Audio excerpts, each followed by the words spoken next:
Үндэсний бичиг соёлын жил 2024.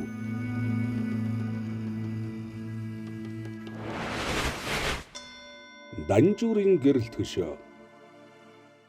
Монгол шунхан барын Данжуурыг судар бичгийн хүрээлэнд үрд хадгалуулах гэрээ бичгийн гэрэл төшөө.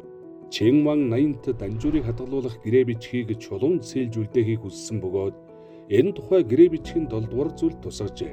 Судар бичгийн хүрээлэнгийн дарга Жемин уг ажлыг бичээч дэндвт даалгаж Дамбдаржаа хэдийн бичээс төшөөний маягийг дуурайлган загвар гаргаж батлуулан тус гэрэл төшөөг боржин чулуун дээр 1929 онд сэлж эхлээд цөөн хэдэн үгийг төгсгөж чадалгүй орхижээ. Хожим шинжлэх ухаан хүрээлэнгийн даалгавраар 1955 онд дэндв 64 настай байхдаа сүүлийн 64 үсгийг гүйцэн сэлж дуусгаад нэрээ тавьсан байна. Тэрээр 37 наснда энэ хөшөөг ээж эхлэн 27 жилийн дотор бүтээсэн түүхтэй. Уул гэрэл төшөө нь суур, дэтэм, бичээс бүхий гол самбар гэсэн 3 хэсгээс бүрдэл болох бөгөөд өөр хоорондоо чулуун углуургаар холбогдсон.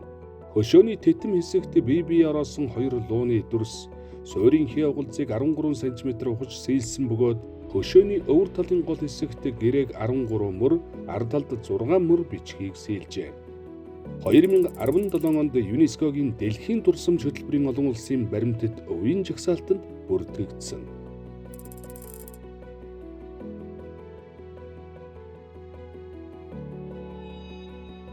Данжуурын гэрэл төшөө.